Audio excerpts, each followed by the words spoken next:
Ignition sequence starts. 6, 5, 4, 3, 2, 1, 0. Liftoff. We have a liftoff.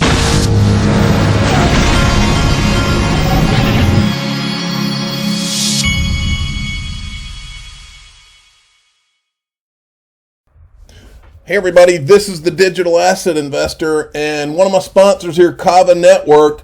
That's at Kava_platform. 48 hours to go. Ethereum meets Cosmos on the Kava Network. This guy kind of is talking about some of this too. Kava platform is building a cross-chain DeFi platform that will integrate the Cosmos and Ethereum ecosystems using a co-chain model. Kava, Lend, and Swap are live. TVL is growing and the roadmap robust. So if you want to follow, Kava's got, I mean, these guys are really, they got a lot going on right now, and they've had some contests and I think developer promotions and different things. So anybody that's interested, I'll put a link to this in the top of the description of this video, and you can go give them a follow. And also I've got their CEO's Twitter handle if you want to follow him. Okay, there's a lot going on, folks, and it's positive things going on. First, Jeremy Hogan had tweeted this out. When will Ripple versus SEC case end? Ripple thinks it will end sometime between August 26th and November 18th. In its pending class action, Ripple agreed to move the case start back to November 18th in belief that the SEC case will be finished before then. Of course, it can settle anytime. Thanks to this person for showing this quarter to me. It makes me feel more confident in my September summary judgment prediction. I think Ripple thinks it wins the SEC case in September, October, and then this case action goes away due to collateral estoppel. Okay, then, I need a drum roll for this. Eleanor Terrett comes in today. Scoop. Turns out, even staff at the SEC are not confident they will win the case against Ripple. A source close to the SEC tells me Hester Pierce has expressed privately she thinks the SEC will not get the outcome it's looking for. How in the world could they get the outcome they're looking for? It's a mess. And it has been a mess. And that's what happens, children out there. That's what happens when something is founded in an untruth, and people are not being straightforward. That's how these things end. Now, you got to hear this. This is that I talked about her in my last video, Linda P. Jones. I had not heard this till today. Listen to what she's a really smart lady. Listen to what she says here. She gets it. In order for you to hear her get it, you're going to have to be able to hear it. SWIFT system right now in our traditional banking system, just getting 10% of that transferred over to the XRP ledger is arguably going to create a $1,200 valuation for XRP. So today, one XRP, 77 cents. In the future, we can make a very good case for just getting 10% of that SWIFT traffic, increasing XRP's value to $1,200 per XRP. That's a 1,558 time increase. And that's not even the maximum price that I can see or argue for XRP. It's only my first target, roughly around $1,000 to $1,200, which I think is very doable within a 1 to 2 year period. So that's why I say, if you're not an accredited investor yet, don't worry. The SWIFT system. All right. Okay. So here's the thing, folks. Think about all the stuff we've shown about this SEC case and the Ethereum free pass and the disguised whales and all this stuff, and JP Morgan being involved in all this. If XRP if we weren't talking about something with this kind of potential, do you think that all of these people involved in this would have gone to so much trouble to pull off the things that they've pulled off? No way. It's because we're talking about all the money. That's the reason that a lot of these nefarious things that we've shown on this channel have been in the works and done, is because of how much money is involved. This is Federal Reserve 2.0, folks. And when you have that, you have a lot of powerful forces that are trying to make sure that they get their share of what they know is coming. And that's what this has been about. Make no mistake. Now, many of you were not around when the XRP price calculator was around. But at some point, it was lost, okay, and or it stopped working and nobody brought it back. Well, somebody did, and you can find. Okay, so the calculator is unbankedfreedom.com is where this thing is being hosted. But it's how much is your XRP worth? And it's a framework, it's a calculator that was put together based on a fundamental valuation framework for crypto assets that was done by Susan Athey, who is on the board of directors at Ripple, and Robert Mitchnick, who at the time was a Stanford Graduate School of Business student. But then he ended up working at Ripple. Then he went to BlackRock, and now he runs digital assets, the division at BlackRock. Okay, so the calculator has all kinds of different variables that you can go in and change.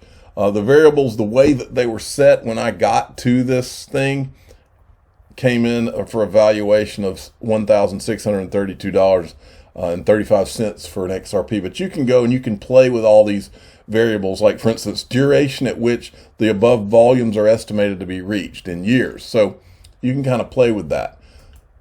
Fun times. Now, as you know, my father, who is the official father of the Digital Asset Investor channel, told me a long time ago that nothing happens in finance without JP Morgan and Goldman Sachs. That's Jamie Dimon of JP Morgan.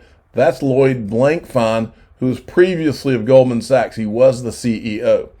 Today he tweeted, keeping an open mind about crypto, but given the inflating US dollar and the stark reminder that governments can and will, under certain circumstances, freeze accounts and block payments, wouldn't you think crypto would be having a moment now? Not seeing it in the price so far. All right, so sowing some seeds of doubt there. Now, I'm going to switch gears a little bit here. I wanted to remind you of an article from a while back. The Profits of the Cryptocurrency Survey, the Boom and Bust. This is October 15th, 2018. And here's a clip from that. This is Joseph Lubin is talking in this article. Some people, including me, pointed out that it looks like we are going to raise tens of millions of dollars from Bitcoin nouveau rich, and that we might want to talk to some lawyers, that we should be concerned that we might be selling an unregistered security to Americans, Lubin said. It was an exercise in semantics with vital legal implications. In that process, we pretty much defined what Ethereum is and what Ether is, Lubin said. I realized that we had an opportunity to tell people what this is, and there was a good chance that they were just going to accept our understanding and that we could create reality that way. And it seems to have worked. Actually, no, Joe, it didn't work. Because you guys didn't see John Deaton coming, or Empower, or the XRP community. We seem to have created a reality. That's called a lie. In normal people's terms that aren't Joseph Lubin, creating your own reality is called lying, okay? That's what all the normal average Joe folks like us call it. He calls it creating a reality. Language is consciousness. They define Ether as a crypto fuel, which one needs to run programs and store data on the Ethereum system. Okay, so there's that. Then listen to this from Stefan Huber has been busy. Listen to this exchange. Dinners, a couple dinners in a small number of places. So basically, you guys try to construct Ethereum such that it wouldn't be a security, and the SEC has since we did construct it so that it would not be a security. Yeah, I mean, basically, if you read the SEC memos, it seems that they are saying that Ether used to be a security and now it's not a security anymore. They said, actually, they did say that. Opining about whether it was ever a security or not, we do not consider it a security. Actually, Hinman said setting aside. Now, okay, so I think that there are different ways to read that, but I mean, it all ended well. I don't think it ended yet, but I think she smells something. Okay, and then Stefan Huber also put this out. Obviously have a fairly strong background in computer science, so we did a lot of conceptual work back then, thinking about what ether was, thinking about what gas was, should we burn gas, what should be the issuance model. So I was involved in a bunch of that early on, and I guess because I probably had more experience in business than others, ended up driving a lot of the discussions with lawyers around the token launch. So we essentially took that opportunity to tell the world what Ethereum is, what Ethereum was, and what Ether was, and what gas was, because it was just computer science really at that point. And in order to help the world understand what we thought it could be, ways that these constructs could be interpreted, we worked with a prestigious law firm in New York, and essentially got an opinion about what our token launch was, and essentially had to define all those things, had to define what ether was, had to define what gas was, and essentially convinced the lawyers and convinced ourselves that according to the Howey test, we were not selling a security, an unregistered security, potentially to Americans, but we were selling this consumer utility token that people could use to run programs on a world computer, store data on a world computer, and that their fates would significantly be independent of the fates of the Ethereum Foundation and the Ethereum founders. What were lawyers' reactions when you first were bringing up this idea of Ethereum, and then even more, I guess, perhaps crazy in their minds, like raising money on this platform? What were the reactions like? Well, lawyers are generally pretty happy to take your money for exploring different and hopefully complex things. But these people that we worked with at Prior Cashman were already pretty savvy. So they're already significantly aware of the Bitcoin space and really great, smart guys. It was a pleasure to work with them. And they were really excited about the project. I think they said it explicitly, but I'm pretty sure they enjoyed that project quite a lot more than. All right, so there you have it. Let's move along. Now, many of you may or may not remember, but back in 2017, this is from December 7th, 2017, this was sent out by somebody. Brad Garlinghouse said at this conference or whatever that there was 15 senior executives from JP Morgan in Ripple's office this afternoon. This was one of two things. This was either a some type of a setup where these guys go in just to gather intelligence, or these guys were there to do what I would have done if I was a JP Morgan executive. I would have whispered in Brad Garlinghouse's ear. So we've lined ourselves with this Lubin guy, and who talks through his teeth and keeps rubbing his elbow. We're getting this vibe off this guy, and this other guy that keeps wearing cartoon shirts. That would be Vitalik Buterin. We may need to hedge our bets here. That's what I would have been there for. Okay, then John Deaton has a great thread. I'm not going to go through the whole thing, but I did want to make you aware of it. He talks about Sullivan and Cromwell and how Clayton's law firm, Sullivan and Cromwell, negotiated the purchase of JP Morgan's Quorum. Okay, and as you go through, you go through some of these threads, and it just makes you mad as you go through them.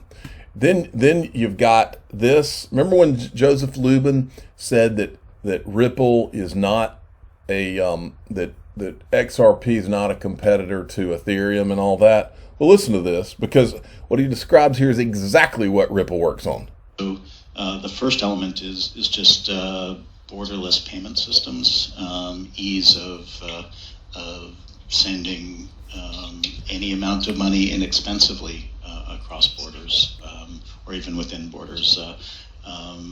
In terms of remittances, most of the time fees are in the area of 10%, and that's just far too much money to give up if you're sending money around the world.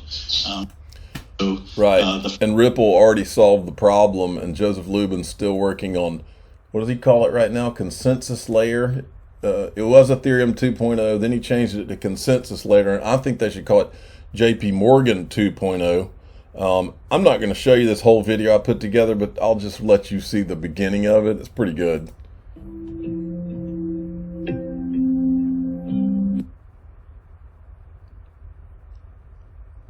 You mentioned Jamie Dimon, so let's bring it back to Jamie and JP Morgan. What do you think is going to be the thing that they will have to change the most or lose market share, and somebody else is going to do better, faster, serve their clients better than JP Morgan or Goldman Sachs can. So our company Consensus has been very prominent since the start of the Ethereum ecosystem. I can attest that JP Morgan was there right from the start before public mainnet was even launched. Well, I've spent a lot of time over the last couple of years, both building the Enterprise Ethereum Alliance and working at JP Morgan on a project called Quorum that was aimed at creating an enterprise-focused but privacy-preserving version of a blockchain. You played such a critical role at JP Morgan, developing its blockchain practice, helping better understand how a traditional bank can embrace this new technology. How do those conversations go in the product Quorum, which you helped develop at JP Morgan? Can that be applicable to other banks? Absolutely. It's an open source project. It's completely and agnostic, industry agnostic as well. So, as you indicated, Consensus is announcing today that we are acquiring JP Morgan's Quorum. Okay, so I thought that I would end this video by showing this to anybody like Joseph Lubin that thinks that they can create their own reality. This guy knocks it out of the park. Listen to this. This is, my kids understand this, but I guess Lubin does not. Ever in all my years as a clinical psychologist, and this is something that really does terrify me, I have never seen anyone ever get away with anything at all, even once.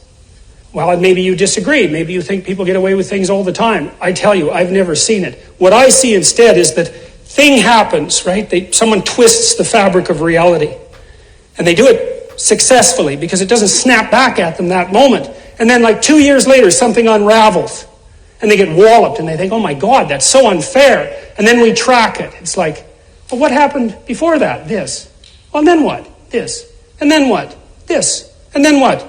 Oh, this. Oh, that's where it went wrong. It's, yeah, because you can't twist the fabric of reality without having it snap back. It doesn't work that way, and why would it? Because what are you going to do? Twist the fabric of reality? I don't think so. I don't think so either. I'm the digital asset investor. I'm not an investment advisor. This is for entertainment purposes only. Please subscribe, hit the like button, and tell your friends and family, if they're adults that still think they can create their own reality, that you can't twist reality. Life is a boomerang, and all the things you do, if they're founded in lies, that boomerang comes back somehow, some way, and hits you right